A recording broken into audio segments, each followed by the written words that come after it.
waxaan ku leenahay beelaha garxajisna warkoodu waanu maqalay oo bayaankoodu waa dhageysanay barbaraad maraysaa iska noqo oo tolka go'aanka ay qaateen la qaado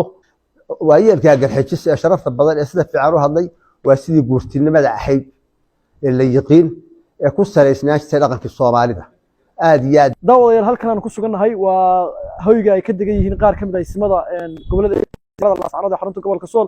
ismada oo halkan maanta warbaahinta kula hadlay waxay ka hadleen arrimo ay ka mid yihiin mid ka mid ah salaadiinta Soomaaliland oo uu sheegay in Laascaanood tagi doono arrimo nabadeedna halkaas uu aadi doono ismku wuxuu suldaankaasi wuxuu xalay sheegay inay wada xiriireen qaar ka mid ah ismada dhaqanka SSC balse ismadu waxay sheegeen inaysan jirin cid la soo xiriiray ilaa iyo iminka sidoo kale ismadu waxay soo dhaweeyeen go'aanka ay soo saareen beelaha garxajis ee Soomaaliland oo ay sheegeen inay ku mahadsan yihiin inay ka dhiidhiyeen tacadiyada iyo dulmiga ay xukuumadda Soomaaliland ka geysanayso magaalada Laascaanood ismada dhaqanka ayaa sidoo kale sheegay inay diyaar u yihiin xabad joojin balse aysan muuqan waxay fariin u direen bulshada Soomaaliyeed in sidii xal loo heli lahaa ay ka shaqeeyaan sidoo kalena ay mar walba ismadu ku adkaysanayaan in ciidamada Soomaaliland laga kor qaado gudaha magaalada Laascaanood si loo helo xabad joojin rasmi ah. bismillaahir rahmaanir rahiim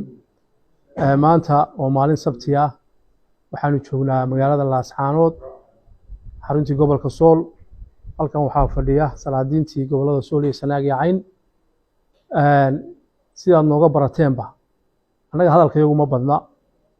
laakiin marka wax jiraan maalintii horena waan sheegay inaanu hadallo waliba hadalkaanu maanta ku hadlaynaa uu noqdo kii ugu dambeeyay waa waajib weey xalayto waxaa miidiyaha la geliyey nin runtii anigu aanan garanayn laakiin yidhi suldaan baan ahay laakiin uu ag fadhiyey suldaanka guud suldaan daa'uud oo uu yidhi wafdi baanu nahay dhaqana oo erga ah oo Laascaanood ku socota oo garaad jaamac garaad Ismaaciil iyo garaadada kaleba ay noo yeedheen warnimayow arrinkaasi waxa weeye ninkii maamaahay wuxuu yidhi geel waana hori jirnay waana hayn jirnay war erga waan naqaanaa waana naloo geli jiray waanu geli jirnay erga labay ku timaadaa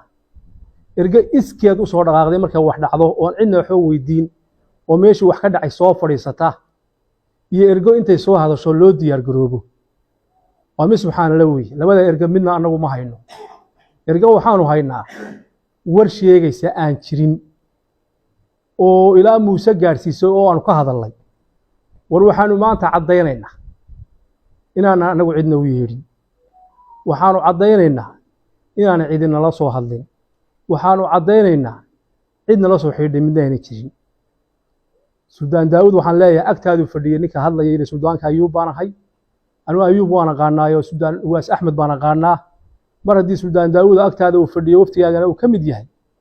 oo uu leeyahay suldaanka arrinkaas wax ka og oo garaadadii iyo waxa weeye uu la soo xidhiidhay waad ogtahay suldaan daawud labadeenu maalintii Ilaahay u naxariistay aabaha dhintay ayaan ku tacsideynayay baa telefoonka isugu dambeysay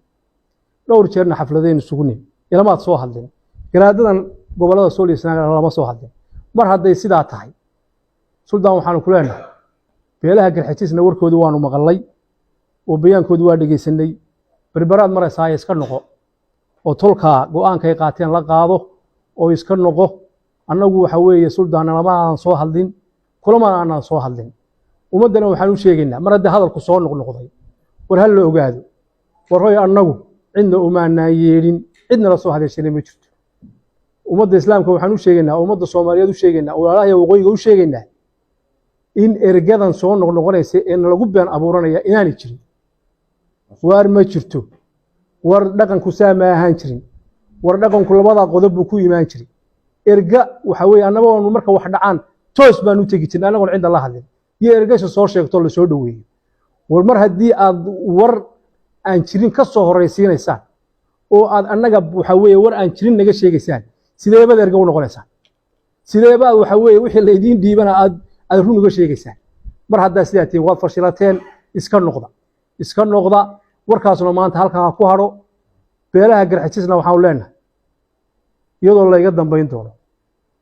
dee raggii dhaqanka ahaa ee ummaduhu markay islaayaan waxa weeye xaajaqaadka abaati sidaa aad waxa weeye go'aanka fiican u qaadateen ee walaalihiina dhiigooda aad waxa weeye wagli gadateen ee aad u leeyihiin muxuu ahaa qodobada adag aad u soo saarteen waa dhaqankii la arki jiray wey waana raggii wixii laydinku yaqaanay wey beelaha kalena waxaan leenahay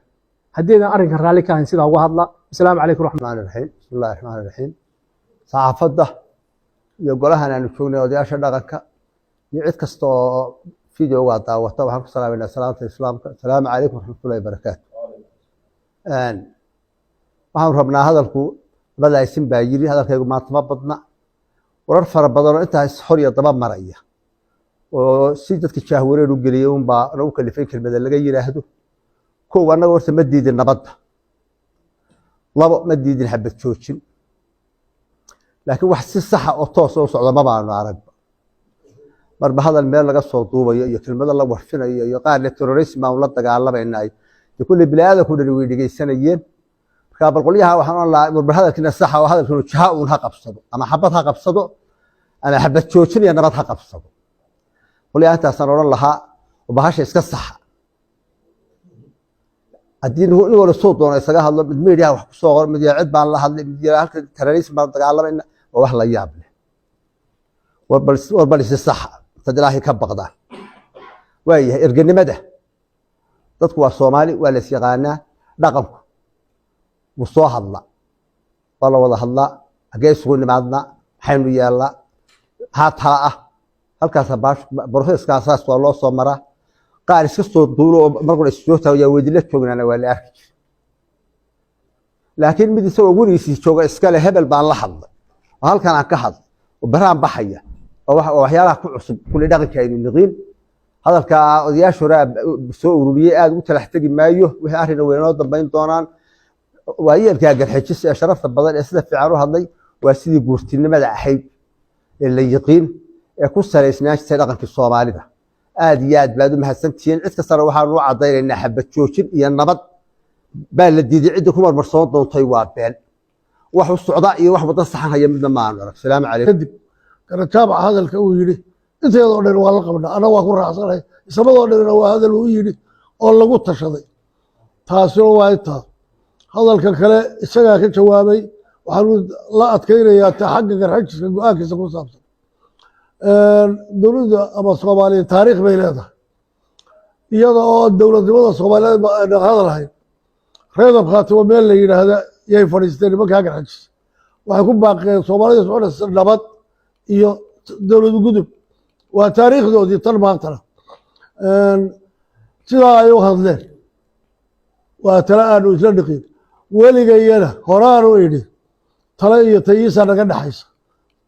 waxa uu laho weyna kuma kala hadno weligayaba iminkana waxaan leenahay waa soo dhaweynaynaa go-aankiina waana ku shaqaynaynaa meelaha kalena dee ciddii garashadaa lehi ha laga arko asalaamu calaykum waraxmatullahi wabarakatu